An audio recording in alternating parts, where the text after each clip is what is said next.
Hey there, so if you follow my channel, you'll know that I'm building a Deathstroke costume where I'm trying to find a balance between looking good and actually being able to provide some kind of protection. Now the helmet I'm using is this one here, which looks pretty good, but doesn't provide any protection at all. It's just foam. Now this video is about a new helmet that I built for the costume, which is kind of the opposite. It does provide protection, but it looks not great. Yeah, I don't like how it looks, but I'm gonna tell you how I built it anyway. Let's go. I bought a BMX helmet, but I got quite a small one because I wanted it to fit very closely to my head. I then laid some EVA foam on the ground and kind of traced out the bottom line of the helmet because the foam is gonna become the faceplates. So I sketched out what I wanted the rough faceplate to look like. I cut it out, flipped it, and then cut it out to make the other side of the face. From there I went straight on to attaching the faceplates to the helmet. Now I used contact cement, and this was a very fiddly job. Without a heat gun it was quite tricky. If I did that again I might use a heat gun, but I did get it to work. Once they were on, I did a lot more shaping with a knife because it was, before I'd stuck it on, it was really hard to tell if the shaping and like form was quite right. So after this there was a lot of cutting involved. And then it was time for the painting. Now I used dragon's blood and my own urine for the first couple of coats. Just kidding, was just checking if you were paying attention still.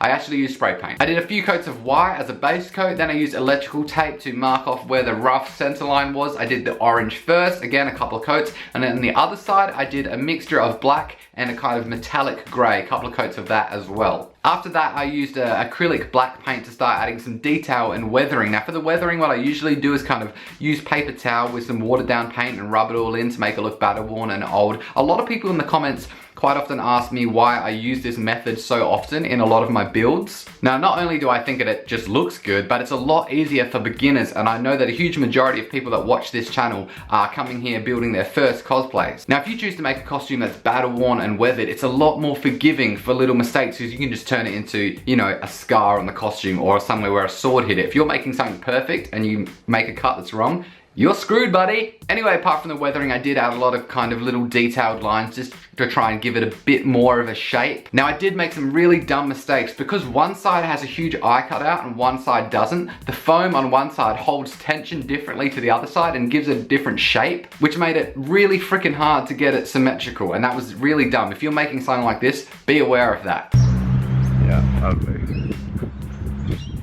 Ow. So again, not super happy with how this helmet turned out, but I still do want to make a new helmet for my Deathstroke that's strong. One other option I have is just to fiberglass the hell out of this mask that I have. That could work. Do you guys have any better ideas? Leave it in the comments or tell me on my social medias. I just got an Instagram finally, so it's Frigginboomtoys. You can follow me on there if you want. Anyway, I'm gonna go. I'll leave you with some links to some other Deathstroke videos that I've done.